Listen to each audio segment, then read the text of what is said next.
Wind howled across the reservation like a hungry spirit, driving snow against the small cabin where Gray Wolf sat alone. His weathered hands moved methodically, repairing a frayed blanket while memories of his late wife danced in the firelight. Outside, something stirred. Not wind, but something more desperate. When he opened the door, there she lay, a young woman nearly blue with cold, her delicate form almost buried in snow. Without hesitation, he carried her inside. His son watched silently from the shadows as Gray Wolf worked to bring warmth back to her frozen limbs. By morning's light, her eyes opened, revealing something that had been missing from their home for too long: hope. But could a broken man truly offer shelter to another wounded soul? Before we jump back in, tell us where you're tuning in from, and if this story touches you, make sure you're subscribed because tomorrow I've saved something extra special for you. Gray Wolf's calloused fingers traced the worn leather of his medicine pouch as the young woman slept beneath a pile of blankets. 3 winters had passed since he'd tended to anyone this way. Since Elizabeth, his wife. The memory still cut like the wind outside. "Will she live, father?" Tarak's voice barely carried across the small cabin. The boy, no, young man now at 17, had spoken more in the last hour than he had in days. "If the spirits will it," Gray Wolf answered, his deep voice steady despite the uncertainty. He watched as Tarak lingered in the shadows, curiosity breaking through his usual mask of indifference. Dawn painted the eastern sky when Gray Wolf finally allowed himself to rest. Sitting in his chair by the fire, he studied the stranger's face. Young, perhaps 20, with features that spoke of mixed heritage, native certainly, though perhaps not fully Apache. Her skin had regained some color, her breathing steady. She would survive. Gray Wolf was 45 but felt ancient. The reservation knew him as a healer, a keeper of old ways, but in this cabin, he was simply a widower struggling to raise a son who drifted further from him each passing moon. The boy had his mother's eyes, dark and thoughtful, but since her passing, they'd grown distant, as though Tarak looked through everyone rather than at them. Outside, the reservation slept beneath a blanket of snow. Their cabin stood apart from the main settlement, just how Gray Wolf preferred it. Here, among the juniper and pine, he found space to breathe, to remember, to heal. The tribal council respected his need for solitude, though some whispered it wasn't healthy for the boy. The blizzard had caught everyone by surprise. Even the elders, with their lifetime of reading weather signs, hadn't anticipated its ferocity. Gray Wolf had spent the previous day securing their modest home, chopping extra wood, checking the roof, preserving food. Such storms could last days, cutting them off completely. "You should sleep." Tarak stood in the doorway of his small room, hair disheveled from restless hours. Gray Wolf nodded but didn't move. Soon, their relationship had become a series of brief exchanges, practical words with emotions buried deep beneath. Gray Wolf had tried to be both father and mother, but some days he wondered if he'd failed at both. Elizabeth would have known how to reach the boy. She'd always been the bridge between them. The medicine pouch felt heavy in his hands. Inside were herbs, roots, and sacred items passed down through generations of healers in his family. The knowledge was his responsibility now, knowledge that should one day pass to Tarak, if the boy ever showed interest. So far, he'd shown none. The young woman stirred, mumbling words Gray Wolf couldn't catch. He dipped a cloth in cool water and placed it on her forehead. Fever often followed such exposure to cold. He'd seen it too many times, including with Elizabeth. Pneumonia had taken her quickly, despite all his knowledge, despite all his prayers. The powerlessness still haunted him. "Who do you think she is?" Tarak asked, moving closer than he had in weeks. "Someone lost," Gray Wolf replied. "Someone who needs help." Morning broke with blinding brightness, sunlight reflecting off pristine snow. The storm had passed, leaving behind a transformed world. Gray Wolf had dozed in his chair, waking with stiff muscles and a crick in his neck. The fire had died down to embers, but the cabin remained warm enough. Turok was already up, quietly adding wood to the stove. The boy moved with the silent efficiency Grey Wolf had taught him, one of the few lessons that seemed to stick. When their eyes met, Turok nodded once before turning his attention to breakfast. Cornmeal mush with the last of their dried berries.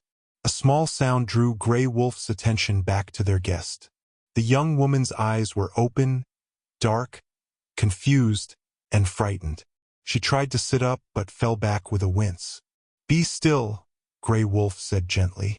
"You're safe here." The fear in her eyes didn't diminish. "Where am I?" "My home. On the White Mountain Apache reservation. I found you in the snow last night." Comprehension slowly dawned on her face, followed by something else. Relief, then a deeper emotion Grey Wolf couldn't name. She looked around the cabin, taking in Turok by the stove, the modest furnishings, the frayed blanket now draped over a chair. "I was running," she whispered. "I didn't think I would survive." Turok brought the young woman a clay cup of water, his movements awkward but gentle. Grey Wolf noticed how his son's eyes lingered on their guest with cautious curiosity. It had been a long time since anyone new had entered their quiet world. "My name is Grey Wolf," he said, helping her sit up slightly. "This is my son, Turok." She sipped the water slowly, each swallow deliberate. "Morning Star," she finally offered, her voice stronger than he expected.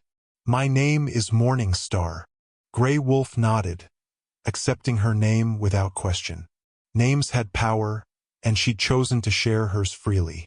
After she finished the water, he served her a small portion of the cornmeal Turok had prepared. She ate with the careful restraint of someone who'd known hunger. Later that morning, while Morning Star slept again, Grey Wolf stepped outside to clear a path through the snow. The reservation spread below their hillside cabin. A scattering of homes, the tribal council building, the small school where Turok should have been today. Grey Wolf had sent word with a neighbor's son that they wouldn't make it in. The teacher, Mrs. Begay, would understand. She always did. The cold air filled his lungs as he worked, shovel biting into packed snow. From this vantage point, he could see the boundaries where reservation land ended and private property began. Those invisible lines had been drawn and redrawn over decades, each time leaving the Apache with less. The current tribal chairman, Joseph Running Bear, fought tirelessly against further encroachment, but the battles never ended. Inside his coat pocket, Grey Wolf carried the small wooden carving set his wife had given him on their first anniversary. The knife handles were smooth from years of use, the wood darkened by the oils of his skin. At night, when sleep eluded him, he would sit by the fire and shape creatures from cedar scraps. Bears, eagles, wolves. Elizabeth had called it his medicine, this creation of beauty from discarded pieces. Turok opened the door, interrupting his thoughts. "She's awake again, asking for you." In the cabin, Morning Star sat propped against pillows, color returning to her cheeks. She watched Grey Wolf shake snow from his boots with eyes that missed nothing. "Thank you," she said simply, "for saving my life." Grey Wolf hung his coat by the door. Anyone would have done the same. "No." Her voice carried surprising conviction. "They wouldn't have." The certainty in her tone troubled him. What had this young woman seen in her short life to make her so sure of human cruelty? He moved to the hearth, adding a log to the fire, giving himself time to consider his response. "You're welcome to stay until you're stronger," he finally said. "The storm has passed, but the snow is deep. Travel would be difficult." Turok, who had been silently arranging kindling, looked up sharply at his father's words. Grey Wolf couldn't read his expression. Surprise, perhaps, or concern. Morning Star's fingers twisted in the blanket. "I have nowhere to go." The admission hung in the air between them. Grey Wolf had suspected as much. People with destinations didn't wander in blizzards.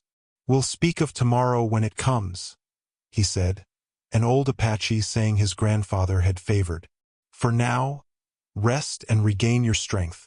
That evening, after a simple meal of beans and flatbread, Gray Wolf retrieved his carving set from his pocket. Morning Star watched with interest as he selected a piece of cedar and began removing thin curls of wood. "What are you making?" she asked. "I don't know yet," he admitted. "The wood will tell me." Turok, unusually present rather than retreating to his room, sat cross-legged on the floor nearby. "He always says that, but it's usually an animal." Gray Wolf glanced at his son, surprised by the voluntary conversation. Perhaps the stranger in their home was shifting something between them, creating a new dynamic that required them both to step outside familiar patterns. "My father carved," Morning Star said softly. "Before he died, he made birds mostly, said they reminded him that freedom was always possible." Gray Wolf's hands stilled momentarily. It was the first personal detail she'd shared. "When did you lose him?" 3 years ago. My mother followed 6 months later." Her voice remained steady, but her eyes reflected a familiar pain. Sickness took them both. Dawn brought routine back to the cabin. Gray Wolf rose with the sun, stoking the fire before stepping outside to greet the morning as his ancestors had done. The air was sharp with cold, the sky clear. Another day to be grateful for breath, for life, despite all that had been lost. Inside, he prepared a mixture of herbs, golden seal for healing, echinacea for strength, willow bark for pain. Morning Star would need all three. As he worked, he glanced at the small photograph framed in cedar on the shelf above his work table. It was the only picture they had: Gray Wolf, Elizabeth, and infant Turok. His wife's smile radiated even from the faded image, her dark eyes alive with joy. The photographer had visited the reservation for a community project, capturing this single moment of their family whole. Turok entered the main room, hair damp from washing with melted snow. At 17, he stood nearly as tall as Gray Wolf, his frame beginning to fill out with muscle. Soon, he would be a man by any measure. "I'll check the traps today," Turok said, more statement than question. Gray Wolf nodded. "Be careful. The snow hides many dangers." Their meat stores were running low. This unexpected guest would make them stretch further. The traps might yield rabbit or squirrel, enough for a stew that could last several days. Morning Star woke as Turok left, her movements stronger than the previous day. Gray Wolf brought her the herbal tea and watched as she sipped it without complaint, despite its bitter taste. "Your son doesn't speak much," she observed. "No." Gray Wolf measured cornmeal for breakfast. "Not since his mother died." She nodded, understanding in her eyes. "Grief changes people." "Yes." He paused, remembering how Turok had chattered endlessly as a child, full of questions and observations. That boy had vanished along with Elizabeth, replaced by this solemn young man. "He was 14 when we lost her. A difficult age to lose a mother." "A difficult age to lose anyone," Morning Star replied. She set the empty cup aside. "May I help with anything? I don't want to be a burden." Gray Wolf considered her request. She was clearly still weak, but he understood the need to be useful. "You can stir this while I prepare for today's patients." Her eyes widened slightly. "Patients? I'm a healer," he explained, transferring the cornmeal mixture to the cookpot. "People from the reservation come for traditional remedies, usually 3 or 4 each week. And they'll come despite the snow? If they need me badly enough." He handed her a wooden spoon. "Stir continuously. If it thickens too much, add water from that pitcher." While she tended the cornmeal, Gray Wolf organized his healing supplies. Each herb, root, and mineral had its place, a system his grandfather had taught him. The old man would be pleased to see how Gray Wolf had maintained the traditions, even as the world around them changed rapidly. He felt Morning Star watching him. "You have questions," he said without looking up. "Many," she admitted, But I don't want to intrude. Asking is not intruding. He placed dried sage leaves in a small cloth bag. Knowledge shared is not knowledge diminished. How did you learn all this? My grandfather taught me, as his grandfather taught him. Gray Wolf tied the bag with sinew. I began learning when I was younger than Turok. Some children on the reservation still learn the old ways, but fewer each generation. Will Turok continue after you? The question touched a tender spot. He has shown little interest. Perhaps his path lies elsewhere. Morning Star stirred thoughtfully. Sometimes we don't recognize our paths until we've already walked them a while. Gray Wolf looked at her then, this young woman speaking with unexpected wisdom. Who was she, really? Where had she come from? Those questions could wait. For now, it was enough that she was regaining strength. The cornmeal is ready, she said, interrupting his thoughts. They ate in comfortable silence. Gray Wolf had forgotten how different it felt to share a meal with someone willing to converse. Even these few exchanges were more than he and Turok typically managed. After breakfast, he helped Morning Star move to the chair by the fire, wrapping her in the newly repaired blanket. Rest here. The sun through the window will give you strength. She settled in, looking less like a desperate survivor and more like a young woman simply visiting. Thank you, Gray Wolf, for everything. He nodded once, then turned to prepare for the day ahead, aware that something had shifted in his carefully ordered world.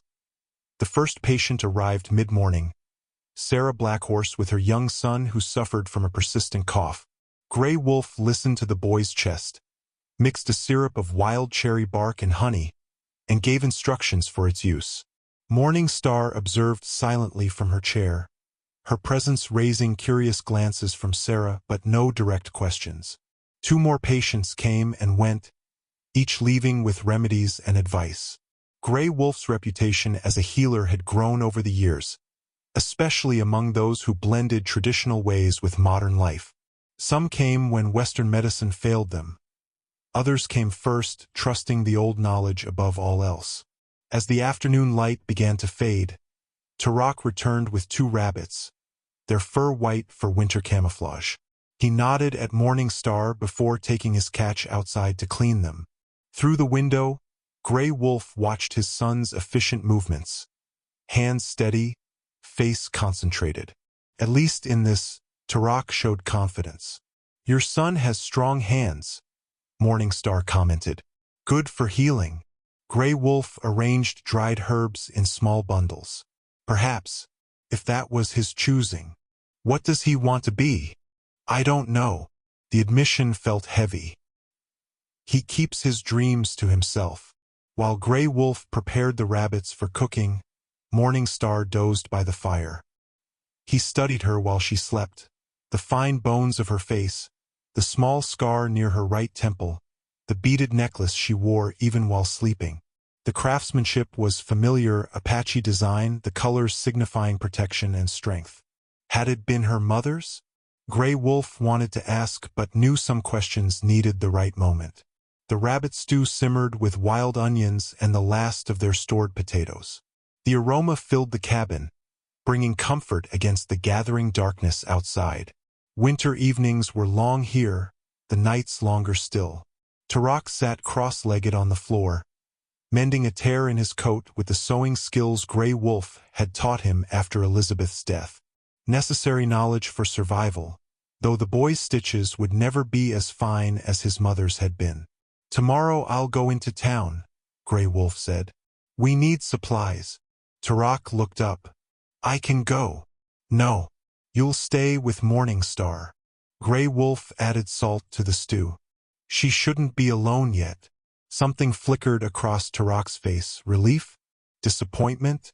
The boy had always been difficult to read, even before grief had closed him further. I don't want to be a burden, Morning Star said, awakened by their voices. I can manage alone. It's decided, Gray Wolf replied, his tone gentle but firm. Turok will stay. The 3 ate together, the stew rich and satisfying. Morning Star ate more than the previous day, a good sign. Her strength was returning, her color improving. Soon she would be well enough to continue wherever her journey led. Grey Wolf pushed away the unexpected twinge this thought brought. After the meal, Turok retreated to his room while Grey Wolf cleaned up. Morning Star insisted on helping, drying the few dishes with careful attention. Her movements were stronger, more assured. "You're healing well," Grey Wolf observed. "I've always recovered quickly." She placed a bowl on the shelf. "My mother said I was born fighting. Were you ill as a child?" She hesitated, something shadowing her eyes. "No, but life wasn't always kind." Before he could ask more, she reached for her neck, fingers tracing the beaded necklace. "This was hers, my mother's. The only thing I have left of her." Grey Wolf nodded, understanding the value of such connections to those gone before. "It's well made. Apache work." "Yes, she was half Apache, half Mexican. My father was white." She said this without emotion, a simple statement of fact. "I don't belong fully to any world." "Few of us do anymore," Grey Wolf replied. "The world changes. We find our place where we can." Morning Star turned to face him fully. "And have you found your place?" The question caught him off guard. Had he? After Elizabeth, everything had felt temporary, as though he were merely waiting for something. Though what, he couldn't say. "I have my son," he answered finally. "My healing work. The land. It's enough." She studied him with those dark, knowing eyes. "Is it?" Grey Wolf had no answer, at least none he was ready to speak aloud. He turned away, hanging the dish towel to dry. "We should rest. Tomorrow will come early." Outside, the wind picked up again, whistling around the cabin's corners. Not another storm, but a reminder that winter still held them firmly in its grip. Morning Star shivered slightly, despite the fire's warmth. "Cold follows me," she murmured, almost to herself. "Always has." Morning arrived with frost etching delicate patterns across the windows. Grey Wolf rose early, preparing for his journey to town. He laid out breakfast, leftover cornmeal reheated with dried apples, and packed a small bag with items to trade. Bundles of medicinal herbs, 2 carved animals he'd finished recently. Turok emerged from his room, eyes still heavy with sleep. "How long will you be gone?" "Most of the day. The roads will be slow." Grey Wolf checked his supplies once more. "There's enough food. Keep the fire steady." Morning Star joined them, moving with greater ease than the day before. She wore one of Elizabeth's old dresses, the fabric hanging loosely on her smaller frame. Grey Wolf had offered it the night before, unable to look at Turok's face as the boy watched his mother's clothes being given to a stranger. "Be careful," she said as Grey Wolf prepared to leave. "The cold is treacherous." He nodded, touched by her concern. It had been a long time since anyone had worried for his safety. Even Turok had stopped expressing such sentiments, as though acknowledging fear might invite tragedy. The walk to his old truck took effort, each step breaking through crusted snow. The engine protested the cold but eventually turned over. As Grey Wolf drove down the winding road that led from their hillside to the main reservation, he found his thoughts returning to the young woman now sitting in his home. There was something about Morning Star that tugged at him. Not just her beauty or her mysterious appearance, but something deeper, a resilience that matched his own, perhaps. The reservation store was busy despite the weather. Grey Wolf nodded greetings to people he knew, exchanging few words. His reputation as a man of silence served him well. No one expected lengthy conversations. He traded his herbs for flour, sugar, coffee, and other necessities. The carved figures, a bear and an eagle, earned him enough to buy a length of sturdy cloth. Morning Star would need proper clothes if she stayed much longer. If she stayed, the thought caught him by surprise. He hadn't considered how long her recovery might take, or what would happen afterward. Where would she go? Did she have family searching for her? The trip back took longer, the afternoon sun turning snow to slush that made the roads treacherous. By the time Grey Wolf pulled up to the cabin, shadows stretched long across the white landscape. Something was different. He sensed it before he even opened the door, a shift in the energy of his home. Inside, the main room was warm, tidy, the smell of cooking filling the air. Morning Star stood at the stove, stirring something in his largest pot. Tarak sat at the table, talking animatedly about something Grey Wolf couldn't catch. Both looked up when he entered. Tarak's expression immediately closed, returning to its usual guardedness. Morning Star smiled, a genuine expression that transformed her face. "You're back safely," she said. "We were starting to worry." The roads were slow. Grey Wolf set down his supplies. "What are you making?" "Stew from the rabbit leftovers. Tarak showed me where you keep the dried vegetables." Her hands moved confidently. "I hope that's all right." "It's fine." He glanced at his son, wondering what they had discussed in his absence. "Did everything go well here?" Tarak nodded. "She's teaching me about plants. Different ones than you use." Grey Wolf raised an eyebrow, surprised by both the information and that Tarak had volunteered it. Morning Star had somehow connected with his son in ways he'd failed to do for years. The evening passed pleasantly, the three of them sharing the meal Morning Star had prepared. Grey Wolf noticed how she watched their interactions, eyes missing nothing. She asked Tarak questions that drew him out, showing genuine interest in his answers. The boy responded more openly than Grey Wolf had seen in years. After dinner, as Grey Wolf showed Morning Star the cloth he'd brought for new clothing, she suddenly grew still. Her fingers traced the blue and red pattern thoughtfully. "Grey Wolf," she said, her voice different somehow. "I need to tell you something." He waited, sensing the importance of whatever would come next. Morning Star took a deep breath, her eyes meeting his directly. "I wasn't just lost in the storm. I was running away." "From what?" he asked, though part of him already knew there must be more to her story. "From a man who bought me from my relatives after my parents died." Her voice remained steady, though her hands trembled slightly. "They said it was marriage, but it was ownership." Grey Wolf felt a cold anger building, different from his usual calm. "This man, he's looking for you?" "Probably." She straightened her shoulders. "But I won't go back. I can't." She stood then, something changing in her posture. A decision made, a strength claimed. Looking directly at Grey Wolf, she spoke words that would alter everything. "I choose you," she said firmly. "You're my man now. Before all." Silence filled the cabin.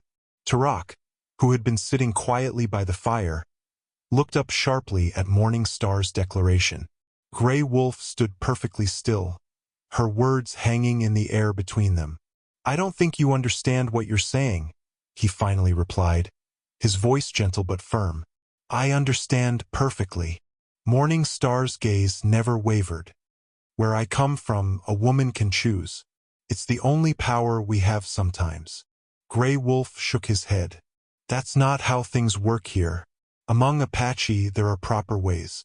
Courtship, family discussions, time. I have no family to discuss with." Her hands clutched the new cloth tightly. "And the man I ran from will come looking. If I'm claimed by another, he has no rights to me." Tarak stood suddenly. "Father." "She's trying to protect herself." Grey Wolf glanced at his son, surprised by his intervention. The boy had always been observant, but rarely voiced his thoughts so directly. "There are other ways to offer protection," Grey Wolf said carefully.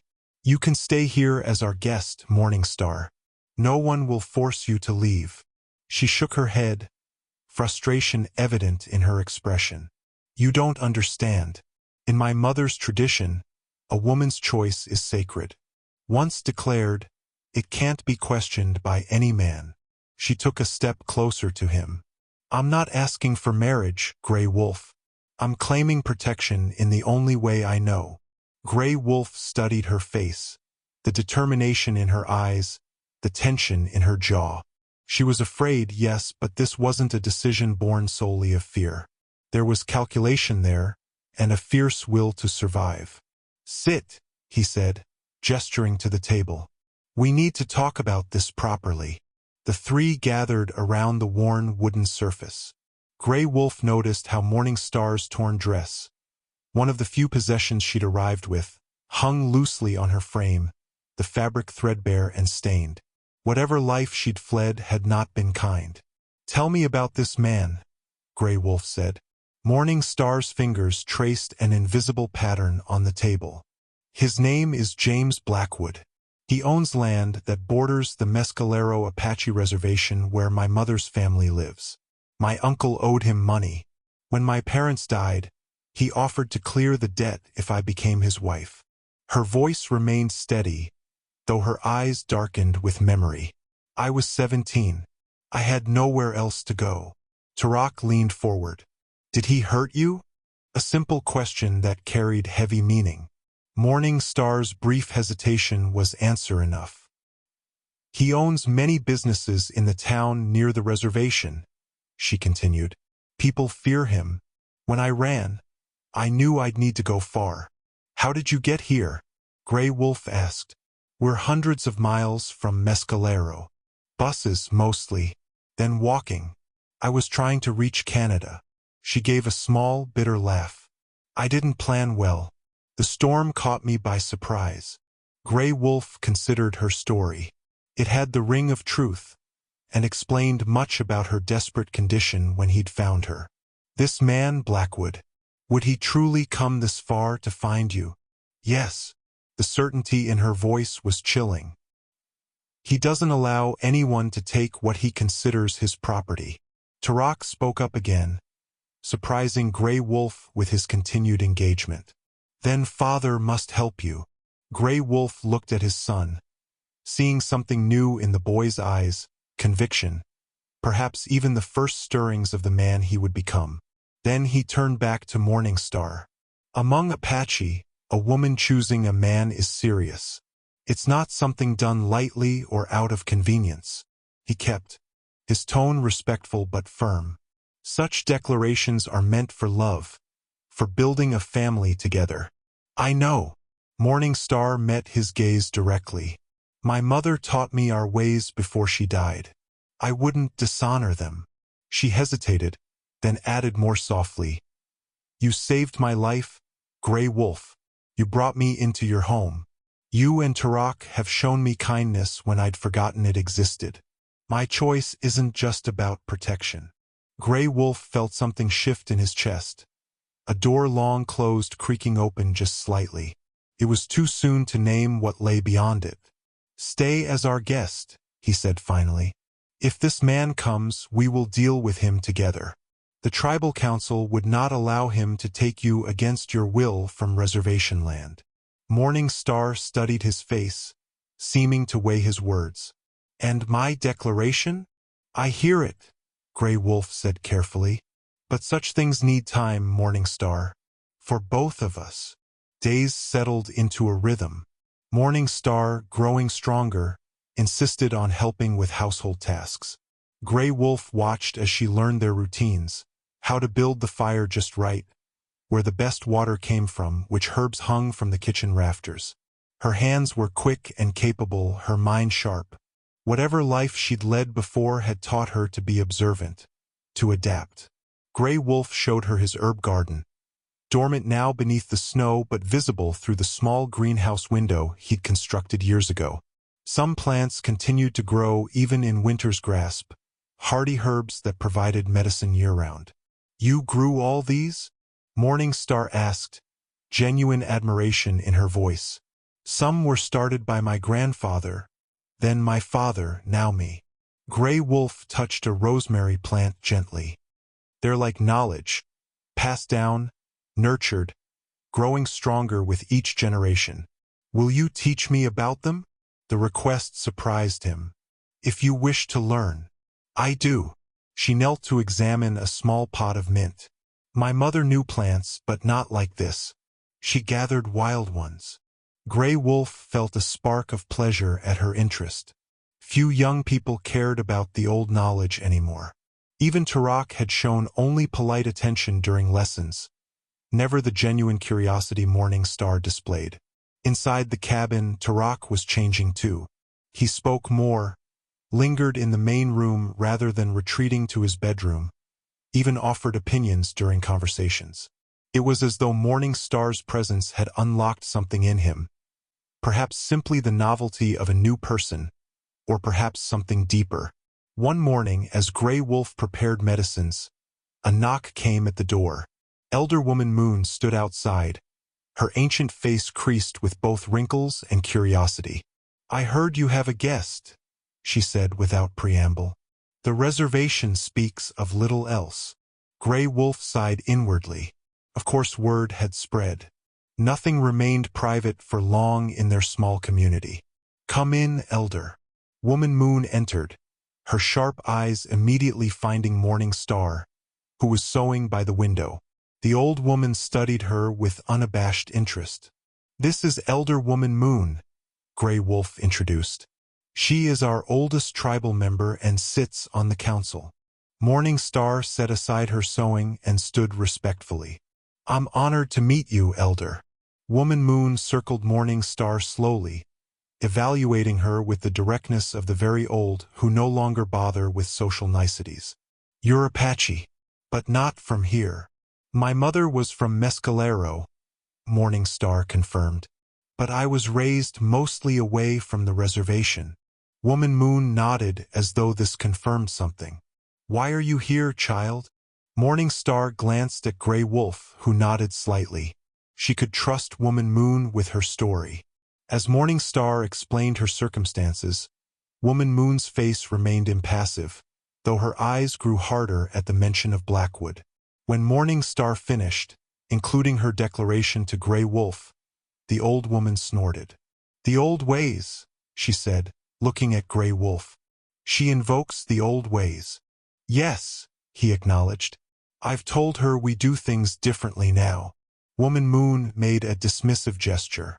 "Different isn't always better." She turned back to Morning Star. "Your mother taught you well, but incompletely. A woman's choice is sacred, yes, but it must be accepted to be binding." Morning Star's face fell slightly. "I understand." "Do you?" Woman Moon's voice softened unexpectedly. "Gray Wolf is a good man, one of our best. His heart has been closed since Elizabeth walked to the spirit world. You ask much of him, young one."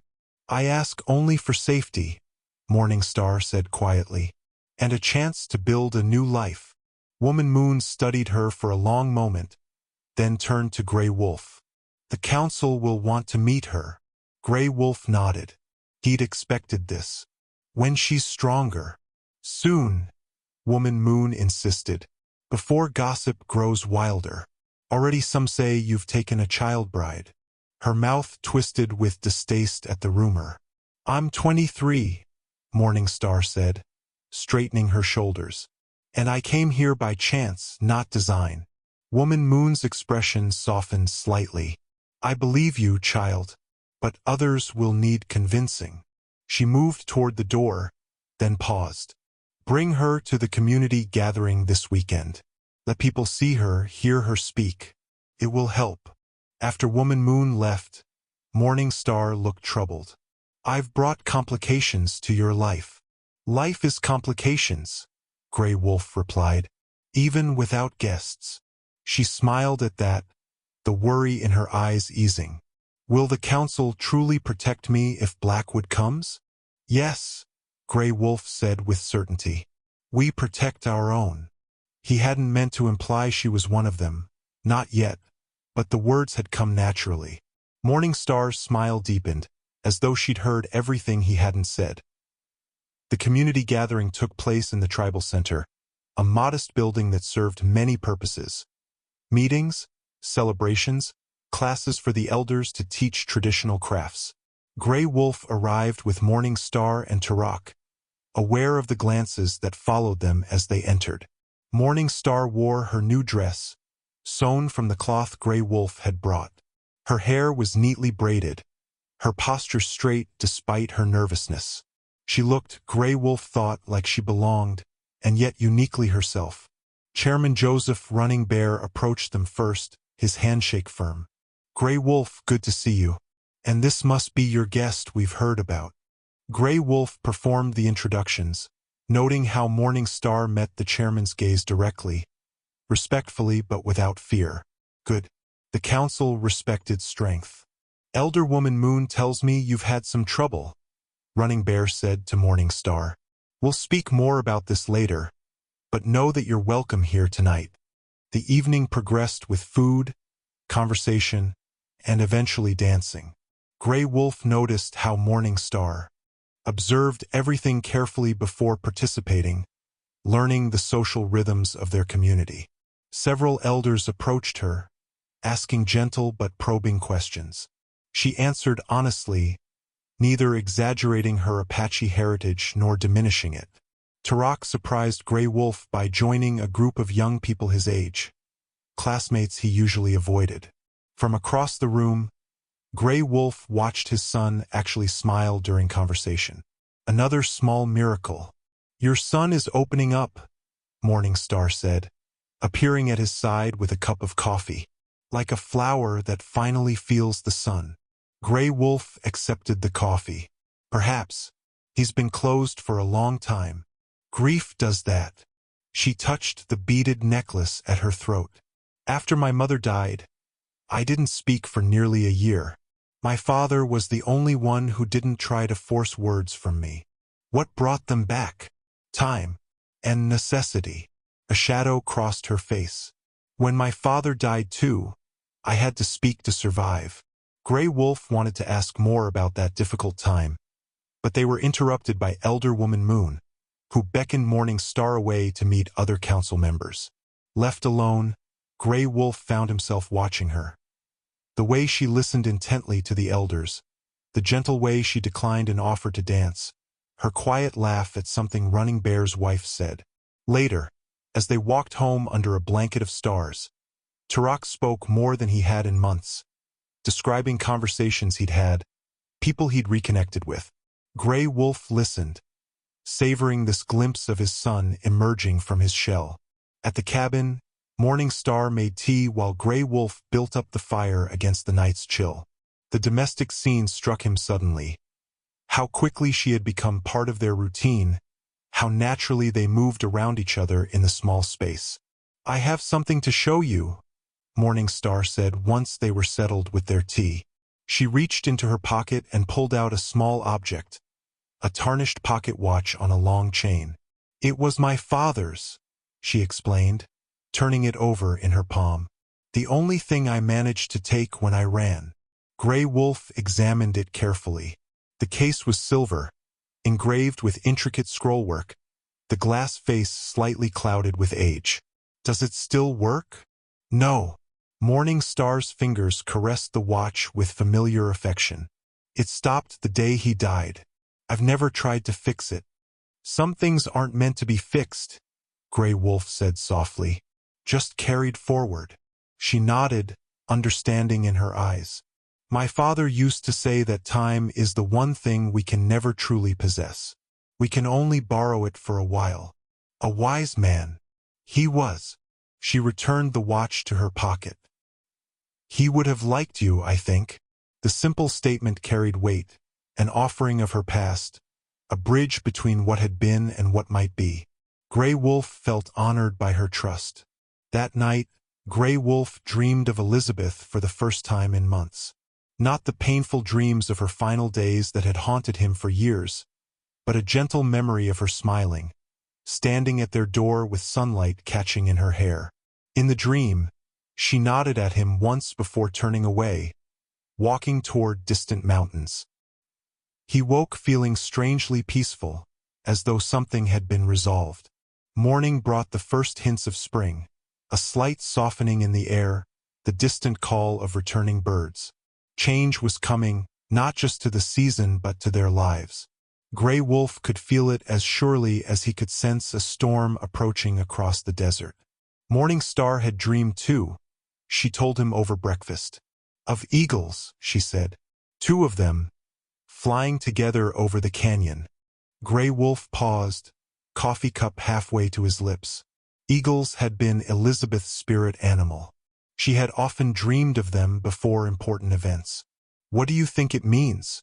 Morning Star asked. Dreams speak in their own language, Gray Wolf replied. Sometimes we understand only after time passes. 1 month passed. Snow retreated from the hillsides, revealing the first tender green shoots beneath. Morningstar had fully integrated into their daily life, learning Gray Wolf's healing practices with keen interest and natural aptitude. Her presence had transformed their home, filling silent spaces with conversation, empty corners with small touches of beauty. Tarak thrived in ways Gray Wolf hadn't dared hope for. The boy spent more time at home, less at school. Initially concerned, Gray Wolf discovered the reason one afternoon when he found Tarak's journal left open on the table. Not by accident, he suspected, but as a silent invitation. Gray Wolf hesitated before reading. Tarak's privacy had always been sacred, his inner thoughts his own. But something told Gray Wolf this mattered. The entry was brief. Father is different now. Less sad. Sometimes I see him almost smile when Morningstar is talking. I've forgotten what that looked like. Maybe we could be a real family again. Not the same as before, but something new. I wouldn't mind that. The words lodged in Gray Wolf's chest like an arrowhead. Sharp with truth. Impossible to remove without changing everything. He carefully closed the journal, leaving it exactly as he'd found it. That evening, he watched his son more closely, noting the subtle changes. Shoulders less hunched, eyes more present, occasional smiles that reminded Gray Wolf painfully of Elizabeth. Morningstar noticed too. He's finding his voice again, she observed as they gathered herbs together. Yesterday he told me about a book he's reading. Actually got excited about it. Gray Wolf nodded. He's changing. We all are. Morningstar sorted leaves with practiced efficiency. That's what healing looks like. Was that what this was? Healing? Gray Wolf had assumed wounds like theirs merely scarred over, became part of the landscape of who you were. The possibility of true healing seemed almost dangerous to consider. The tribal council had formally recognized Morningstar as a guest of the community, offering her protection should Blackwood ever trace her to White Mountain. She attended council meetings occasionally, listening carefully to proceedings, offering perspectives when asked. The elders appreciated her respect for their ways, her willingness to learn rather than impose her own ideas. You've made a place for yourself here, Gray Wolf told her one evening as they walked along the ridge above the cabin. Spring wind carried the scent of new growth, earth awakening after winter's sleep. Is that a good thing? She asked, watching him carefully. Gray Wolf considered her question. Yes, he finally said. It's good. Her smile was like sunrise, gradual, illuminating. I think so too. That night, Gray Wolf dreamed again, this time of standing between 2 paths. On one, he saw the familiar route of his life these past 3 years, solitary, focused on duty and survival. On the other, something less, defined but vibrant with possibility. In the dream, he took 1 step toward the second path before waking. Morningstar prepared breakfast while Tarak and Gray Wolf repaired winter damage to the cabin's roof. The domesticity of the scene struck Gray Wolf suddenly. How they had become a unit, 3 people moving in coordination, anticipating each other's needs. Not quite a family, but something more than strangers. Father, Tarak said as they worked. Elder Woman Moon asked if Morningstar will participate in the spring ceremony. Gray Wolf set down his hammer. Did she? What did Morningstar say? She said she would if you thought it appropriate. Tarak fixed his gaze on the nail he was positioning. I think she should. She belongs here now. The simple declaration from his son carried weight. Tarak, who had resisted every change since his mother's death, now advocated for this one. I'll speak with her, Gray Wolf promised. Later, as Morning Star hung laundry on the line behind the cabin, Gray Wolf approached with the question, her hands stilled on the damp cloth. "The spring ceremony is for community members," she said carefully. "I'm still just a guest." "Guests don't stay for months," Gray Wolf replied. "Guests don't learn healing ways or attend council meetings or help boys find their voices again." Color touched her cheeks. "Are you saying I should leave?" "No."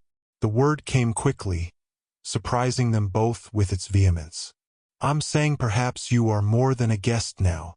Hope flashed across her face, quickly contained. "What am I then, Gray Wolf?" The question hung between them, weighted with all that remained unspoken. Gray Wolf thought of Tarak's journal, of his own dreams, of the way light seemed to follow Morning Star through their home. "Someone who belongs," he said finally. "If you choose to. I already made my choice." Her voice was steady, her eyes direct. "I'm waiting to learn if it's accepted." Gray Wolf felt the moment's significance, a threshold being approached.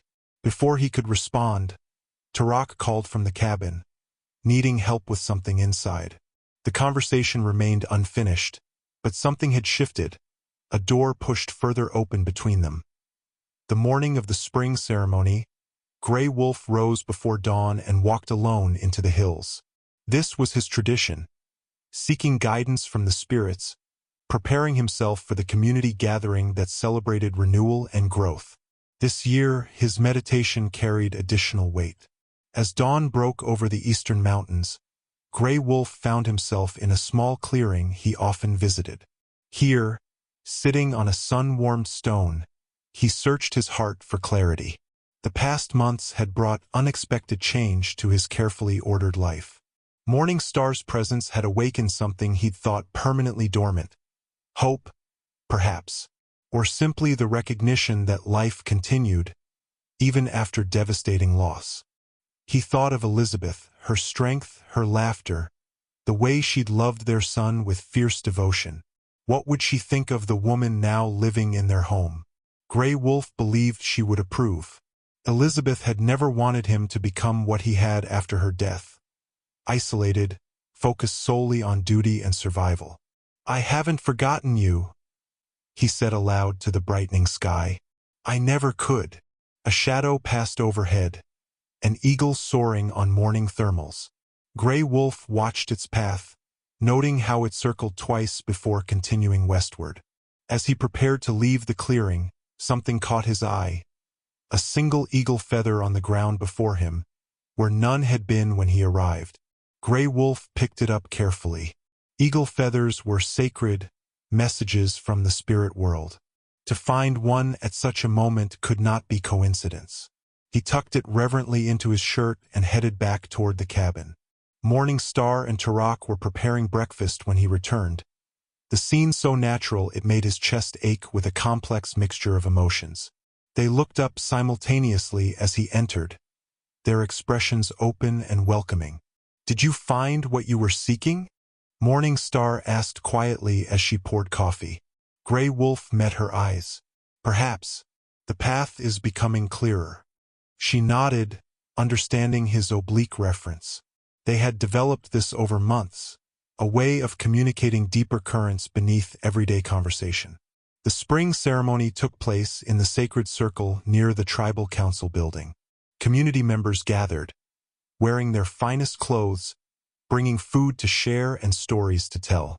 Gray Wolf arrived with Tarak and Morning Star, noting the respectful nods that greeted them. No longer did curious glances follow Morning Star. She was becoming a familiar presence, accepted if not yet fully integrated. Elder Woman Moon approached, her ancient eyes bright with the day's significance. "Gray Wolf," she greeted, then turned to Morning Star. "You will join the women's circle today?" Morning Star glanced at Gray Wolf before answering. "If I am welcome, Elder." "You are." Woman Moon's gnarled hand touched Morning Star's arm briefly. "Come, we begin soon." As Morning Star moved away with the Elder, Tarak spoke softly to his father.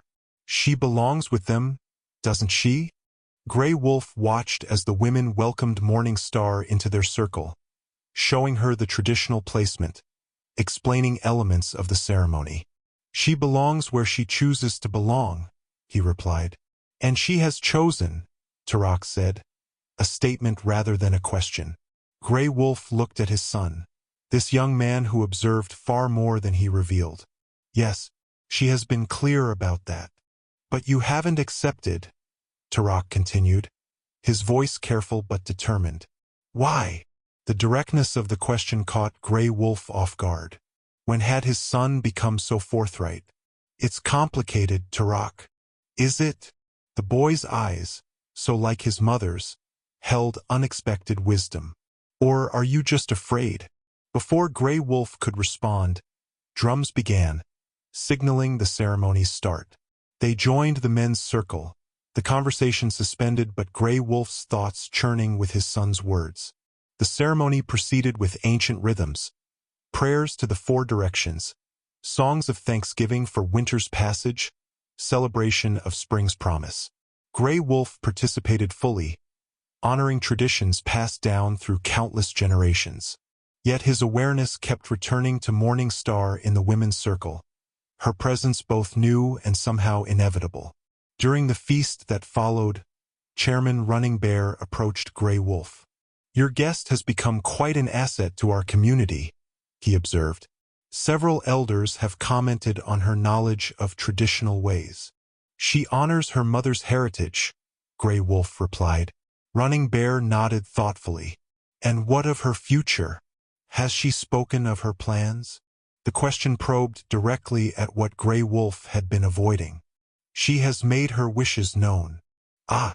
Understanding filled the chairman's expression. "And you are still deciding. Would the council object?" Grey Wolf asked carefully. "If her wishes were honored?" Running Bear smiled slightly.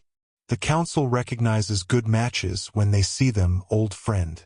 We would give our blessing." He clapped Grey Wolf on the shoulder before moving on to greet others. Spring settled fully across the reservation, bringing longer days and the constant work of planting. Grey Wolf expanded his herb garden, with Morning Star working alongside him. Her knowledge complemented his, traditional Apache remedies enhanced by methods she'd learned from her mother's people. One morning, as they worked together setting young sage plants into freshly turned earth, Grey Wolf found himself studying her hands, slender but strong, moving with quiet confidence among the fragile seedlings. Those hands had brought change to his life, to his home, to his heart. "You're watching me," Morning Star said without looking up. "I am," Grey Wolf admitted, no longer seeing reason for denial. She smiled, still focused on her task. "Any particular reason?" "I'm making you moccasins," he said, the words coming unexpectedly. Traditional Apache moccasins were significant, not casual gifts but markers of acceptance, of belonging. Now she did look up, surprise and hope mingling in her expression. "Grey Wolf, they should be finished by the full moon," he continued, suddenly certain of this path. "If you would accept them." "You know I would." Her voice was steady despite the emotion in her eyes. "But what does it mean, coming from you?" "It means I've heard your choice," Grey Wolf replied, "and I'm ready to acknowledge it properly." The smile that transformed her face was like sunrise breaking over the mountains, gradual, then brilliant. She reached across the small garden, her soil-stained fingers brushing his briefly. "Thank you." That evening, after Turok had gone to bed, Grey Wolf brought out carefully tanned deerskin he'd been saving. Morning Star watched from her place by the fire as he began the process of creating the moccasins, measuring and cutting with precise movements. "My father would approve of you," she said softly. Grey Wolf looked up from his work. "What makes you say that?" He valued thoughtfulness, careful consideration before action. She traced the pattern of her dress absently. "He didn't believe in rushing important decisions." "Neither do I." Grey Wolf returned to his cutting. "Some paths, once taken, cannot be retraced." "Do you regret waiting?" The question carried weight beyond its simple words. Gray Wolf considered it carefully. No. Time has its own wisdom. She nodded, understanding. Will you tell me about the Apache way of courtship? What would normally happen after a woman's choice is acknowledged? Gray Wolf set his tools aside, giving her question proper attention. Traditionally, there would be meetings between families, exchanges of gifts, approval sought from elders. And now, some still follow old ways. Others combine traditions with modern practices. He met her eyes directly. What matters is respect, honor, commitment. Those I understand, Morning Star said softly. Those translate across all traditions. They spoke long into the night, sharing stories of their people's customs, finding both differences and surprising similarities. Gray Wolf felt a deepening connection with each exchange, not just attraction or companionship, but genuine understanding. The following day, Turok returned from school with news that visitors had arrived at the Tribal Council building. Officials from the Bureau of Indian Affairs discussing land rights with Chairman Running Bear. They mentioned mining interests, Turok reported over dinner. Something about new surveys near the eastern boundary. Gray Wolf frowned. The reservation had fought previous attempts to extract minerals from their sacred lands. Did they mention specific companies? Blackwood Enterprises, Turok said, then froze, eyes darting to Morning Star. I didn't make the connection until just now. Morning Star's face had gone pale. Blackwood? You're certain that was the name? Yes. Turok looked troubled. Do you think it's the same man? It can't be coincidence. Morning Star's hands trembled slightly as she set down her fork. James Blackwood owns mining operations across 3 states. He's been trying to expand onto tribal lands for years. Gray Wolf felt cold certainty settle in his stomach. This changes things. If he comes here for business with the tribe, he might discover your presence. I should leave, Morning Star said immediately. I won't bring trouble to your home or your people. No. Gray Wolf's response was firm. Running from danger only makes the path longer. We face this together.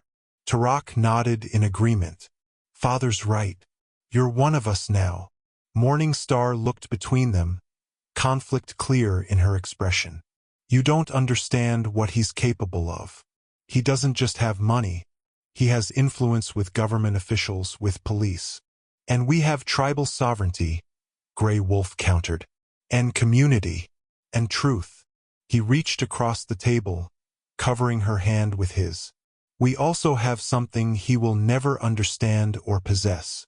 What's that? She asked. Honor, Gray Wolf said simply. And the strength it brings. The next morning, Gray Wolf went alone to speak with Chairman Running Bear, learning what he could about Blackwood's business with the tribe. His suspicions were confirmed. James Blackwood himself would be visiting the reservation within the week, bringing proposals for mineral exploration on contested lands. The Tribal Council meeting hall buzzed with tension. Gray Wolf sat with other respected elders, his face impassive despite the churning concern beneath. Beside him, Turok sat straighter than usual, determined to be present for this crucial gathering. Morning Star had remained at the cabin. Her choice, though Gray Wolf had offered to bring her under the council's protection.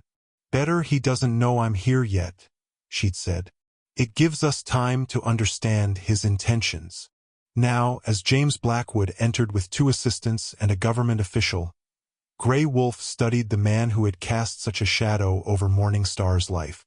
Tall, broad-shouldered, perhaps 50, with silver-streaked dark hair and the confident bearing of someone accustomed to power. His handshake was firm as he greeted Chairman Running Bear, his smile practiced but not reaching his eyes. Thank you for agreeing to meet, Blackwood began once introductions were complete. I believe my proposal offers significant benefits to the White Mountain Apache community. What followed was a polished presentation about mineral extraction, economic opportunities, and promised revenue sharing. Blackwood spoke well, addressing potential concerns before they were raised, emphasizing environmental safeguards and community involvement. If Grey Wolf hadn't known what he did about the man's character, he might have found the proposal reasonable. "We understand your community's connection to the land," Blackwood concluded.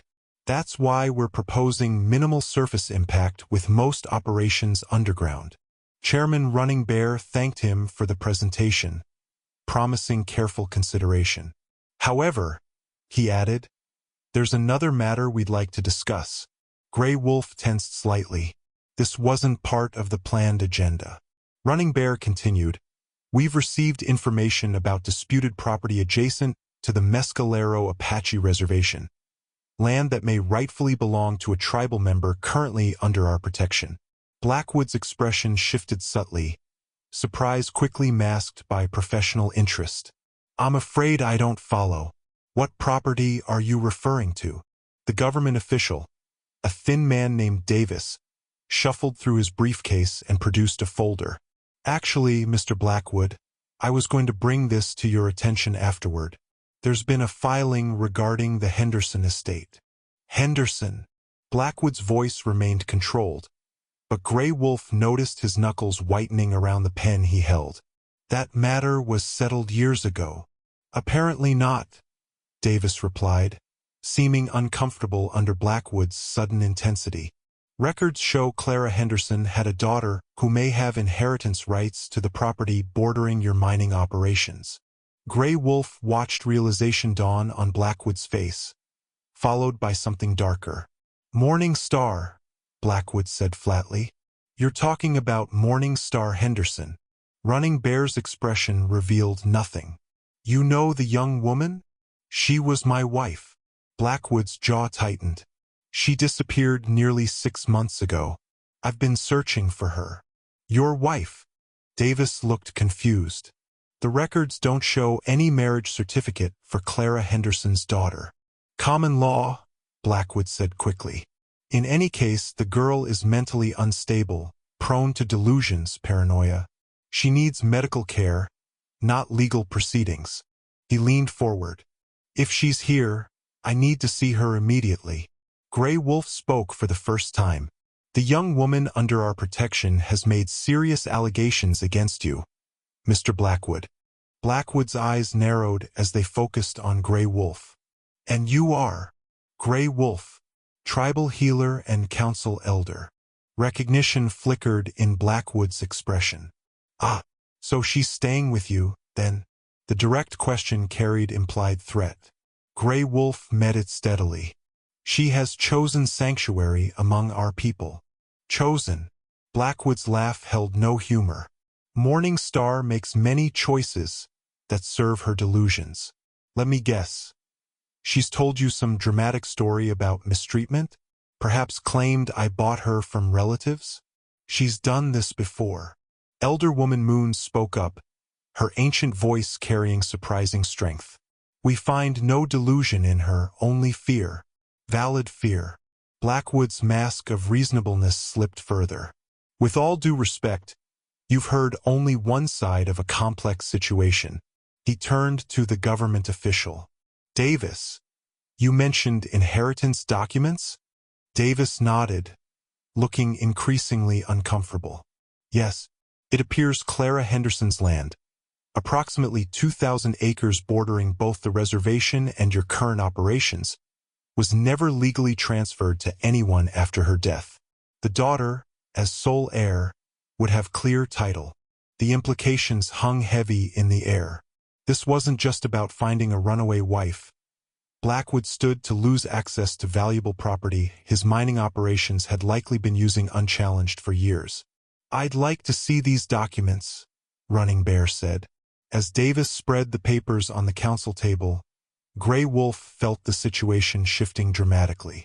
Morning Star had never mentioned land ownership or inheritance. Had she known? Or was this discovery as surprising to her as to them? Blackwood's eyes remained fixed on Grey Wolf, calculation evident in his gaze. "I think it's time I spoke with my wife directly. Where is she?" Grey Wolf returned to the cabin alone, his thoughts heavy with the council meeting's revelations. He found Morning Star outside, hanging laundry on the line, her movements peaceful and unaware of how her world was about to shift again. She turned at his approach, immediately reading his expression. What happened? Inside, they sat at the kitchen table while Grey Wolf explained everything. Blackwood's presence, his claims about their relationship, and most significantly, the revelation about her mother's land. 2,000 acres? Morning Star repeated, disbelief evident in her voice. That can't be right. My mother never mentioned owning property. The documents appear legitimate, Grey Wolf said gently. Land deeds, tax records spanning decades. Morning Star shook her head slowly. She always said we had nothing after my father died. That's why she sent me to stay with her brother. Why I ended up with Blackwood. Perhaps she didn't know, Grey Wolf suggested, or couldn't access it for some reason. Or Blackwood knew and kept it from me. Her eyes darkened with realization. That would explain his determination to find me. It's not about me at all. It's about the land. Grey Wolf reached across the table, covering her hand with his. The council has requested time to review the documents fully. Blackwood has agreed to wait, though reluctantly. He won't wait long, Morning Star warned. And he won't give up what he believes is his. The land isn't his. It's yours. Grey Wolf squeezed her hand gently. This changes things, Morning Star. You're not just a woman seeking refuge. You're a landowner with legal rights. She laughed bitterly. Rights mean nothing without power to enforce them. You have that power now, Grey Wolf said. The tribal council stands with you. The government official, Davis, seemed genuinely concerned about proper legal process. Morning Star withdrew her hand, rising to pace the small kitchen. You don't understand. Blackwood has connections everywhere. He'll find a way to discredit me, to make it seem I'm incompetent to manage my affairs. He can try, Grey Wolf acknowledged. But truth has its own strength. Their conversation was interrupted by Turok's return. The boy, young man now, really entered with purpose in his stride. Chairman Running Bear sent me to tell you. They're looking at the land maps, he reported. The Henderson property includes Sacred Spring. Grey Wolf straightened. Sacred Spring had been a point of contention between the tribe and surrounding landowners for generations. The natural spring, with its mineral-rich waters, held both spiritual significance for the Apache and economic value for those who understood its potential. The tribal attorney thinks we can make a case for reclaiming at least that portion of the land based on historical use and religious importance. Turok continued. They want Morning Star to come discuss options. Morning Star looked between them, confusion evident. What's Sacred Spring? Grey Wolf explained the spring's significance. How it had been used for healing ceremonies for countless generations.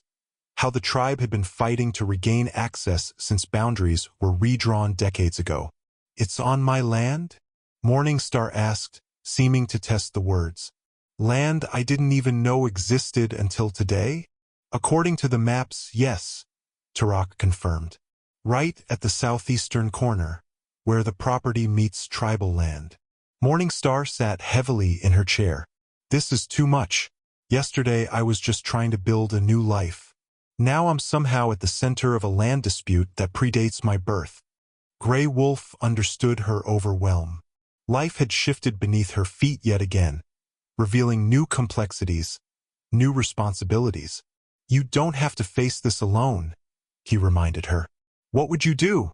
She asked suddenly, looking directly at him. If this land were yours? The question caught him off guard with its implicit trust in his judgment. I can't answer that for you, he said carefully. This is your inheritance, your decision. But I value your perspective, she insisted. Please. Grey Wolf considered carefully before responding. Land is more than property.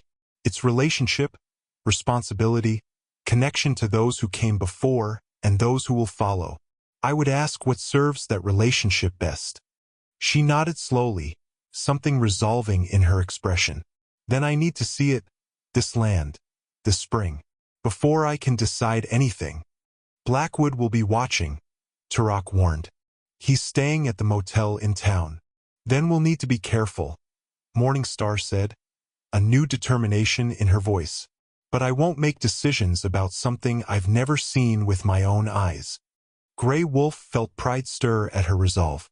Chairman Running Bear can arrange a tribal police escort. We can go at dawn tomorrow. Not you, Morningstar said unexpectedly. Just me and the tribal representatives. She met his questioning look steadily. Blackwood already sees you as a rival. Your presence would only inflame the situation. Grey Wolf wanted to protest but recognized the wisdom in her strategy. As you wish, he said, though the words came reluctantly. I need to do this part alone, she added more gently, to understand what's truly mine to decide. Dawn painted the eastern sky with pale gold when the tribal police vehicle arrived at Grey Wolf's cabin. Morningstar emerged, dressed simply but with evident care. Her hair was braided traditionally, her posture straight with newfound purpose. I'll return by midday, she told Grey Wolf, who stood in the doorway, his face betraying more concern than he intended. Be watchful, he advised. Blackwood is resourceful. She nodded, then surprised him by stepping close and briefly touching his cheek, a gesture both tender and resolute. I know what I'm doing, she said softly. Trust me. Grey Wolf watched the vehicle disappear down the winding road, fighting the urge to follow. Morningstar was right. This journey was hers to make. His presence would only complicate matters, especially if Blackwood was monitoring the situation as closely as expected. Turok joined him at the door. She'll be fine, Father. Chairman Running Bear sent his best officers. It's not Blackwood's physical threat that concerns me most, Grey Wolf replied. It's his ability to manipulate, to twist circumstances to his advantage. The morning passed with agonizing slowness. Grey Wolf attempted to focus on his healing work, preparing remedies for upcoming patients, but his thoughts continually returned to Morningstar. Had he done right by allowing her to go alone? Should he have insisted on accompanying her, despite her wishes? Just before noon, unexpected visitors arrived, Elder Woman Moon and 2 other council members. Their expressions were grave. What's happened? Grey Wolf asked immediately, fear tightening his chest. Morningstar has returned safely, Woman Moon assured him. But there have been developments. She explained that Morningstar had indeed visited the sacred spring, spending nearly an hour in silent contemplation beside its waters. The tribal representatives had shown her the boundaries of her inherited land, explained its significance to the community. When she returned to the council building, Woman Moon continued, Blackwood was waiting with his lawyer. He presented her with documents, allegations that she's mentally unfit to manage her affairs, claiming her disappearance was part of a pattern of erratic behavior. Grey Wolf's jaw tightened. As we expected. Woman Moon nodded. But then something unexpected occurred. Morningstar asked to speak with Blackwood privately. This news sent a jolt of alarm through Grey Wolf. And the council allowed this? She insisted, the elder replied. Chairman Running Bear stationed officers outside the door and limited the meeting to 15 minutes. What happened in that meeting? Grey Wolf demanded. We don't know exactly, Woman Moon admitted. But afterward, Morningstar announced she intends to legally reclaim her property, and then immediately gift the sacred spring and surrounding acres to the tribe. Grey Wolf felt both pride and concern at this news. Blackwood won't allow that without a fight. Indeed, he became quite agitated, threatened legal action. Woman Moon's ancient eyes showed both worry and admiration. Morningstar stood her ground impressively. She then requested something specific from us. What? A traditional ceremony at the spring. Tonight, under the full moon. Woman Moon held his gaze. She wishes to formally return the sacred waters to the tribe's protection. Grey Wolf understood immediately the significance of such a ceremony. Not just a legal transfer but a spiritual one, honoring ancient connections between the people and the land. Blackwood will try to prevent this, one of the other council members warned. He's already contacted the county sheriff, claiming trespassing concerns. The sheriff has no jurisdiction on tribal land, Grey Wolf pointed out.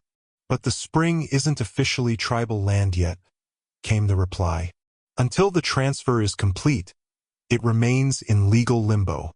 Woman Moon raised her hand, silencing the debate.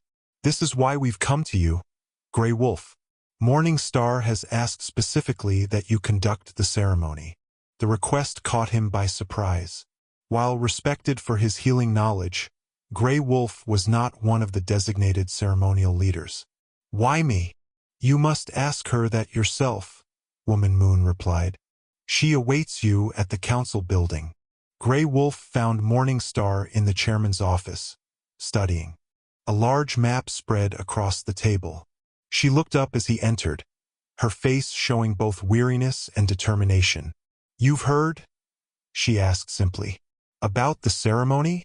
Yes. He moved closer, noting the boundaries of her land clearly marked on the map. Why me, Morning Star?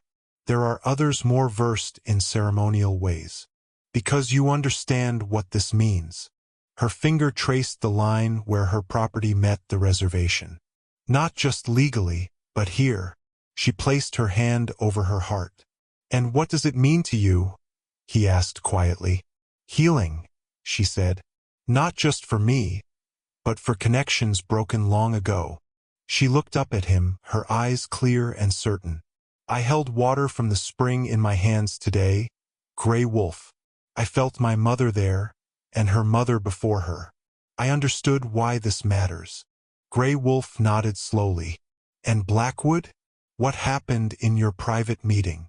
Something hardened in her expression. I told him I know the truth now about the land, about why he wanted me. And I told him he's lost. He won't accept that easily. No, she agreed. He threatened me, said I'd regret challenging him. But I'm not afraid anymore. She reached for a small vial on the table, crystal clear water catching the light. I took this from the spring. Will you help me return it properly tonight, with all the respect it deserves? Evening approached with gathering tension. Grey Wolf prepared for the ceremony with careful attention to tradition, selecting sacred herbs, preparing prayer ties, retrieving his ceremonial items from their special storage place. Each movement was deliberate, focused, a meditation in itself. Tarak watched with unusual intensity. Will you teach me the ceremony someday? He asked unexpectedly. Grey Wolf's hands stilled momentarily. It was the first time his son had expressed interest in learning spiritual practices. If that is your path, yes. The boy nodded, something resolving in his expression. I think it might be. The simple exchange carried profound meaning between them, an acknowledgement of continuity, of traditions passed from father to son despite modern distractions. Grey Wolf felt a weight lift that he hadn't fully recognized until that moment. As sunset neared, tribal members began gathering at the council building. Elders, families, even teenagers who normally showed little interest in traditional ways. Word had spread about Morning Star's intention to return sacred spring to the tribe, and the community had responded with unified support. Morning Star joined them as final preparations were made, now dressed in a traditional Apache dress provided by the women elders. The garment, with its intricate beadwork and careful construction, transformed her appearance. No longer simply a guest among them but a woman connected to their heritage.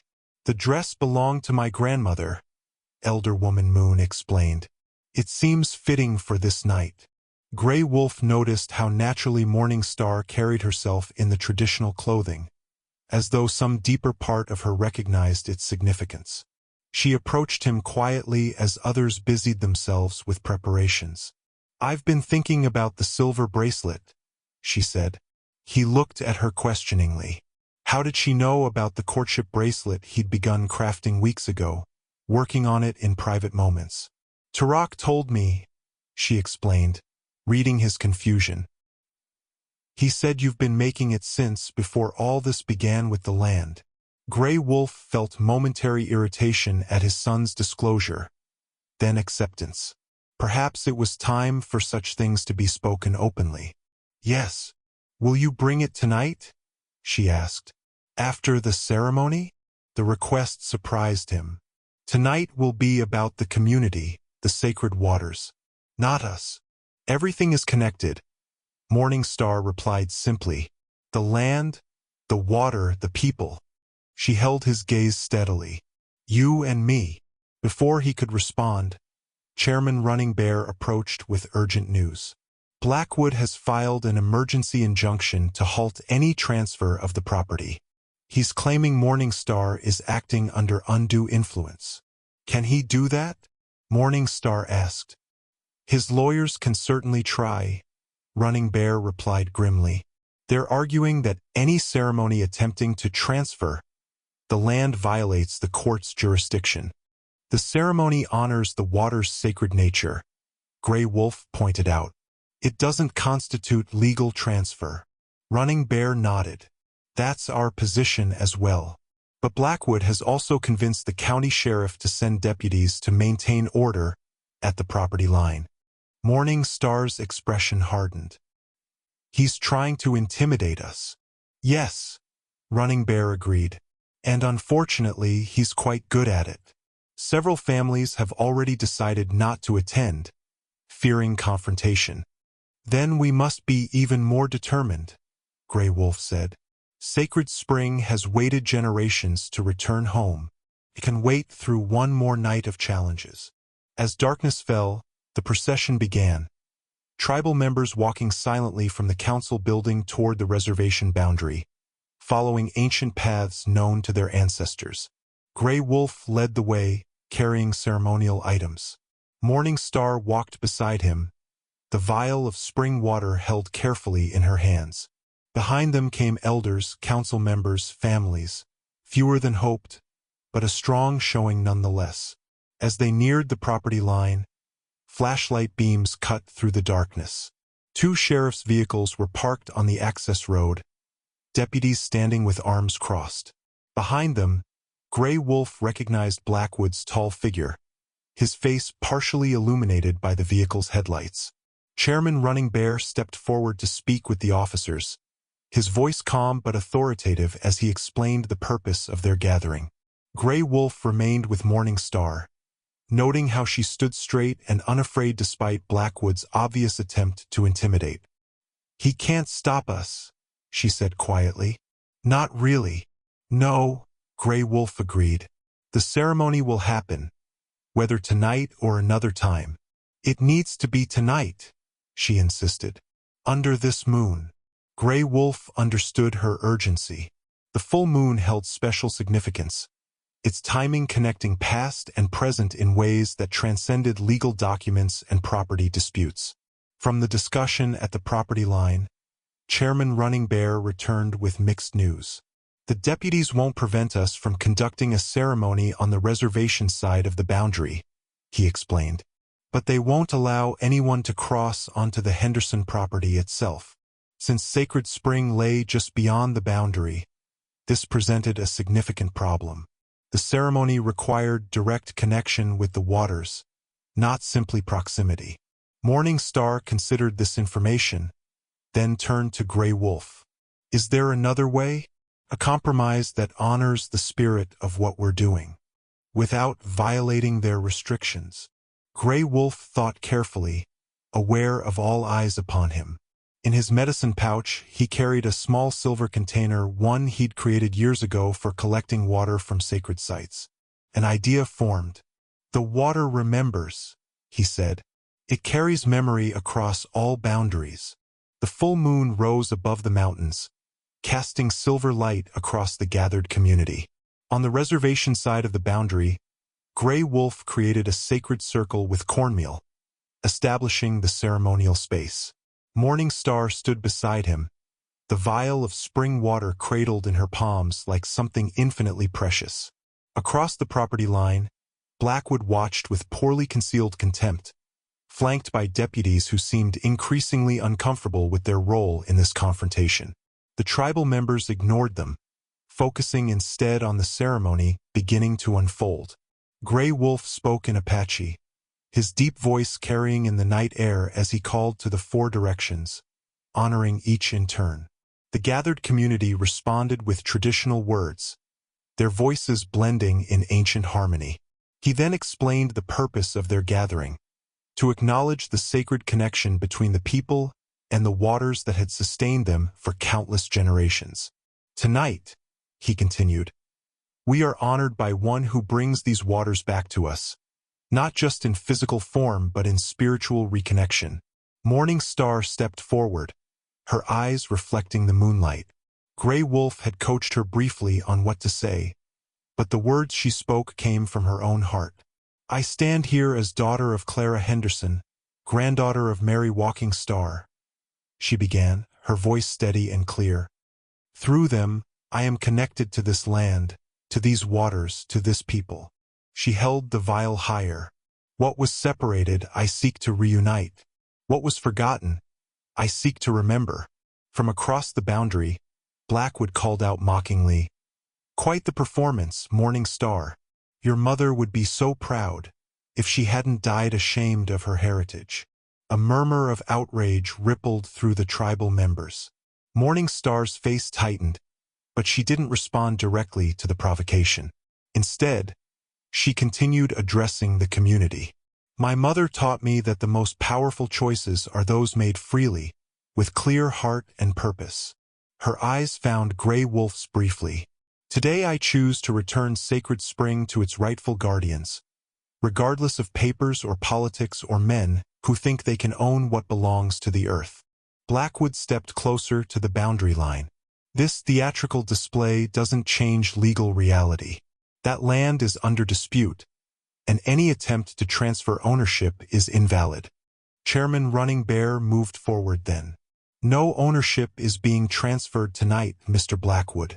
We are conducting a spiritual ceremony, which is our right.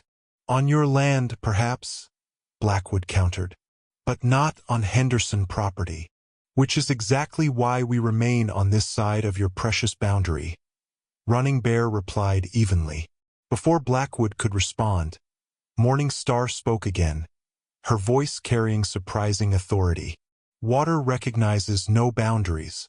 It flows where it will, nourishes what it touches, remembers what it has witnessed. She uncapped the vial, revealing the crystal-clear water from Sacred Spring. Gray Wolf stepped forward with the silver ceremonial bowl he had brought, placing it in the center of the cornmeal circle. Morning Star poured the spring water into it, the liquid catching moonlight like liquid silver. With this water, she said, I honor the connection between my mother's people and their sacred places. What papers cannot decide, what courts cannot rule upon, what men cannot control, the spiritual bond between people and place. Gray Wolf began a traditional song, one that had been sung at Sacred Spring for countless generations. Other voices joined his, creating a harmony that seemed to vibrate in the air itself. As they sang, tribal members came forward one by one to receive a drop of the spring water on their palms. Blackwood watched this proceed with growing agitation. This changes nothing, he called out. Tomorrow, my lawyers will ensure that property remains under proper control. Morning Star turned to face him directly for the first time. James Blackwood, she said, her voice carrying quiet strength. You never understood what truly matters. Not the land's monetary value, not its mineral rights, not even its boundaries on paper. She stepped to the very edge of the property line, close enough that the deputies tensed. What matters is this. She gestured to the ceremony, the community, the connection being honored. And this can never be owned, only respected.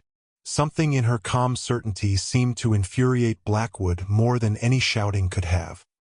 He moved forward aggressively, only to be blocked by one of the deputies.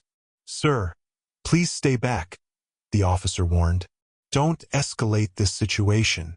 As the ceremony continued, Gray Wolf noticed Morning Star watching Blackwood with something like pity rather than fear. Whatever power the man had once held over her had diminished, replaced by her own growing strength. When the final tribal member had received the sacred water, Gray Wolf called Morning Star back to the center of the circle. From his medicine pouch, he withdrew the ceremonial blanket, handwoven, dyed with traditional plants, designed for moments of significant transition.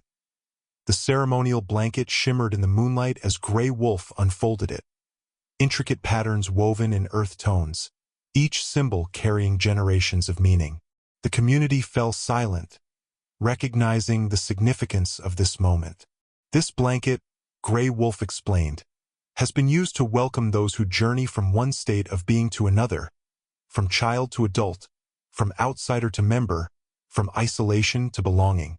Morning Star's eyes widened with understanding. This was more than she had expected. Not just a ceremony for the spring, but for her as well. Elder Woman Moon stepped forward. The council has deliberated and agreed. Morning Star Henderson has demonstrated her commitment to our community, her respect for our ways, her willingness to stand against injustice. The ancient woman's voice carried surprising strength. We recognize her as one of our people. A murmur of approval moved through the gathered tribal members. Morning Star stood very still, emotion evident in her face. Gray Wolf held the blanket open. If you choose to accept this recognition, step forward. Without hesitation, Morning Star moved into the circle. Gray Wolf and Woman Moon together wrapped the ceremonial blanket around her shoulders, a symbolic embrace from the community. From across the boundary, Blackwood's derisive laugh cut through the solemn moment. Playing Indian now, Morning Star? This charade won't hold up. In court, Chairman Running Bear turned toward him. Mr. Blackwood, this ceremony has nothing to do with courts or legal proceedings. It is a spiritual matter between our people and this woman. Your people have no claim on my wife, Blackwood retorted, his composure slipping further. And this entire performance is clearly designed to influence her decisions about the property. One of the deputies placed a warning hand on Blackwood's arm. Sir, please step back. Ignoring the warning, Blackwood addressed Morning Star directly. You know what happens to people who cross me, Morning Star. Think carefully about your next move. The threat hung in the air, unmistakable. Several tribal members moved protectively closer to Morning Star, but she remained steady, the ceremonial blanket draped around her shoulders like armor.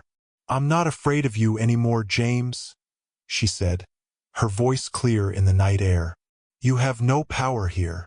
Tarak, who had been standing quietly among the younger tribal members, suddenly stepped forward. You should leave now, he said to Blackwood, his young voice surprisingly authoritative. You're not welcome here. Blackwood's eyes narrowed as he studied the boy. And who might you be? I'm Tarak, son of Gray Wolf. He stood tall, shoulders straight. Morning Star is under our protection now. Something ugly crossed Blackwood's face. Is that so? The savage and his son playing hero. He looked between Gray Wolf and Morning Star with sudden comprehension. I see how it is.